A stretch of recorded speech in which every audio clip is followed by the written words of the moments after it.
Hey you guys, what's up? This is Dante Basco coming at you. This particular video we're doing right now is actually answering questions. Recently we passed 10K on Facebook, and we promised people on Facebook that we'd answer questions, and especially a big shout out to Qatar the Greatest Healer Facebook page, and also Avatar Memes, who helped us and helped promote us. So here are the questions, and hopefully we have some good answers. Tiffany, shoot. Alright. What were your fondest memories as well as most emotional experiences while voicing Zuko for the animated series, and how are these important to your character? That's a long question. Fondest memories of Avatar. You know, of Zuko, basically is, some of my fondest memories is just hanging out with the cast.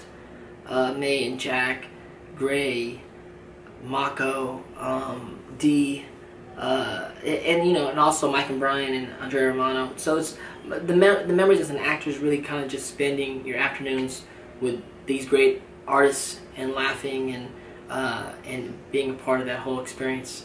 As far as how does that contribute to the character, honestly, for the first few seasons, I wasn't even sure he was a good guy. It's just a bad guy character. So, what? There's only 3 seasons. Of what? No, there's 3 books, but we went 5 years. So, see, it's the way the thing. Tiffany. So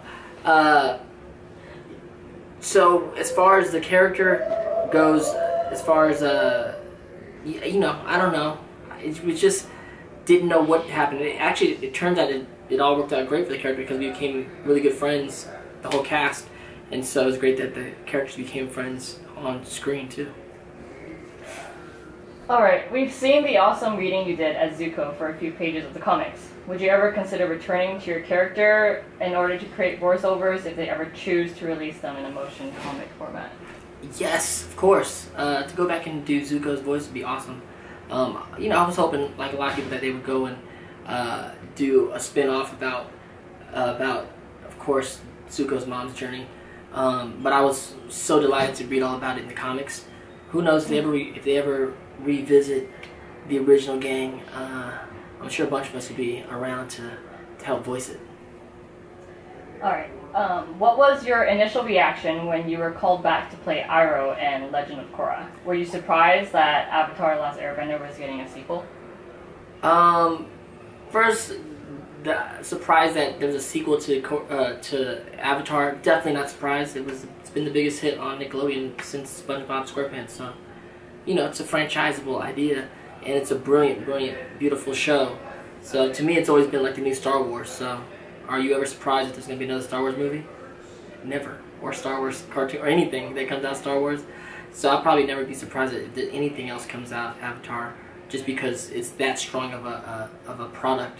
But as far as me coming back to play my grandson, it was a little bit at first, like, I thought it was kind of weird. It's kind of interesting, you know, it's just different. Of course, it was cool because it's great to come back and play, you know, just revisit this world, revisit the characters, and also to still play a character within your same lineage of characters was awesome. So to play my own grandson was pretty cool. I thought it was weird because I think, you know, my voice is so kind of just, it's so Zuko for a lot of people, and myself too, and I look at the whole series, that it's weird to come back as another character with my same voice. But you know, Mike and Brian just wanted to do a little homage to the original crew, and my voice was like kind of the bridging that gap, and I thought it was cool. I thought that's something fun for, you know, for me, but for the whole fan base. What can we expect from Iroh in Book 4? Is he prominent in the upcoming season, and is he the only character you voice? I don't know. I mean, he's just one of those characters that kind of comes back, you know, in and out. We call these recurring characters, so I can't exactly probably say anything just because I get in trouble, but I don't remember fully. I just remember doing some stuff, so we'll see. There's a script around my place somewhere here. If you could spend a day with any character besides Zuko, who would it be and why? If I were to spend a day with anyone, it would probably be Uncle Iroh. Definitely. You know, just a great relationship, great dude. Plus my memories of Mako. Mako's Uncle Howard and me, and he's passed away. Rest in peace, Mako. So spending a day with him, or his energy and his wisdom, would probably be the best idea I can think of. Did you improvise any of your lines as Prince Zuko? No way. I don't think so.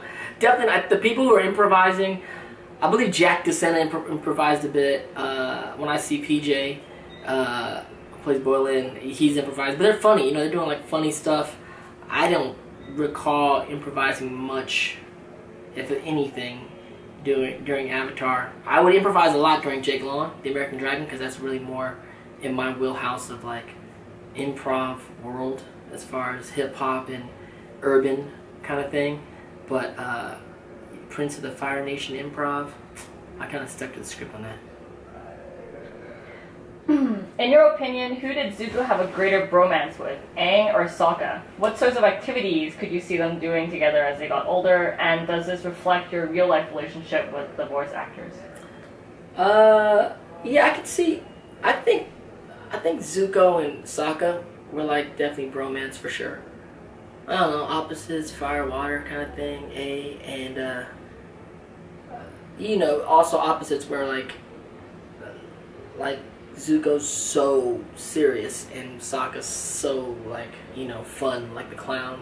So I think the bromance is there. And then also me and Jack DeSena are good buddies, so there's that too. So I think that has some play in there in my mind. What they do as adults, I don't know. I have no clue. I mean, they're heroes in that world, so they're like superstars in the Avatar world. They probably, I don't know, what do the Beatles do? I'm not sure. They're like that, right? They go to amusement parks? I don't know if they do. Is there any role or character that you would have liked to voice other than Prince Zuko and Iroh on either The Last Airbender or Legend of Korra? I don't know. I was actually up for some of the characters when Korra's come back up, but it'd be super weird if I was playing like Mako or like Boylan or something. That'd be weird. I think they're cool characters, but I think I'm good with Zuko. Alright, and can you do everyone one final honor by yelling honor really loudly in Zuko's voice? Really? Honor! That wasn't that loud, but that was one. We'll do one more. Honor! Is that all the questions? Okay. Yo, so for the Avatar meme Facebook page, big shout out to Alpha, Abel, Cobb, Unagi, Fluffy, Wendigo, and Red X. Thank you guys. So these ones are from Katara, the Greatest Healer. Okay.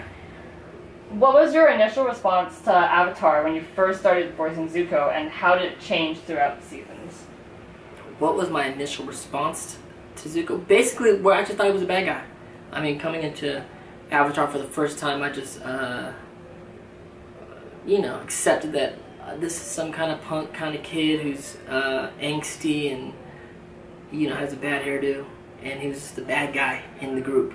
So I was delighted to see that the story arc became something so much more wonderful.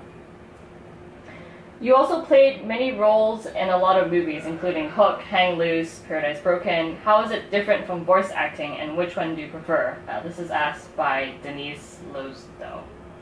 So Denise, I'm an actor, so I came on the scene. Actually, before I was an actor, I was a dancer, and I'm also a poet. To me, being an artist is all expression. I don't really differentiate on-screen acting from voice acting. I'm still trying to do the same quality of work and find the same truth in the character. So the difference is someone's, you know, shooting you with a camera as opposed to recording you with a microphone. But beyond that, I'm still trying to do the same kind of performance because I come from on-screen. When I'm doing vocal work, I'm still using the same technique or mindset that I'm doing. So hope that answers your question. A lot of people claim that Avatar was a lot more than a kids show due to the amazing character development. Would you agree? Definitely. I think Avatar obviously is a great show, a great project, and much more than a kids show. What a kids show, as it were. I mean, like anything that's great transcends the genre that is first, is introduced. Whether it's Star Wars as a sci-fi film, or The Godfather as a mob movie, or Avatar as a, children's cartoon. The things that make these things great are as they transcend beyond what the initial genre may be and really hit a universal audience. And obviously that's what Avatar has done. Can you give us your answer to why you think Azula's fire was blue while Zuko's was red? I have no clue why. I don't know, because she's evil? I don't know. No, maybe not. That's your sister. Don't be like that. That's right. Okay, how about because I don't know. I have no idea. We should ask Brian. Brian's the master Pensco. I should ask him about the blue fire. I think it has something to do with her being at a higher level of fire bending. I believe. I'm going to put my money on that. But we'll find out for sure. How do you think Zuko has changed throughout the seasons? Zuko's changed, he was constantly listening to the wisdom of his uncle Iroh, and also making friends and really kind of questioning who he was and who he thought he was. So you guys saw how he changed. He changed a lot. He changed from, being this cat who's kind of thinking that his whole life is about regaining his honor and capturing the Avatar, to figuring out that actually he wants to be on the side of the Avatar and kind of help regain balance in the Avatar world. And he's had his honor the whole time, so it's that kind of thing. Irony. Do you still follow the Avatar universe, like reading the comics and watching Legend of Korra? I do. I do still follow the whole universe. I'm still involved. I'm still part of the Avatar family. I read the comics. I do have to catch up on Korra, but I have them all on my DVR and on my online, so I'm still here in the Avatar universe. I'm still here. I'm still running. What are some other pieces you have worked on other than Avatar? What should we expect to see from you in the future? And now you guys know I can't talk about any of that stuff because of NDAs, which are non-disclosure agreements, and I definitely can't put it online. But definitely there's some video games and there's some other series that have some characters coming out in. But things that people see me in recently was Spider-Man, where I played Scorpion, and what else recently? Oh yeah, well, one thing I can tell you is we are working on a thing called Project Trihawk, which is the prequel to the Rufio Project, which is an animated project. So working on that. Shout out to Jermaine Jose, all those cats that are working diligently on it right now. So look for that.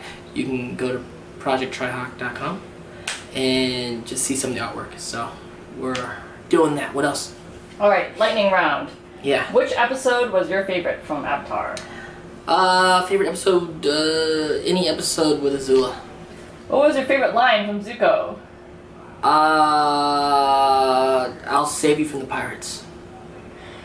Legend of Korra or Avatar? Avatar.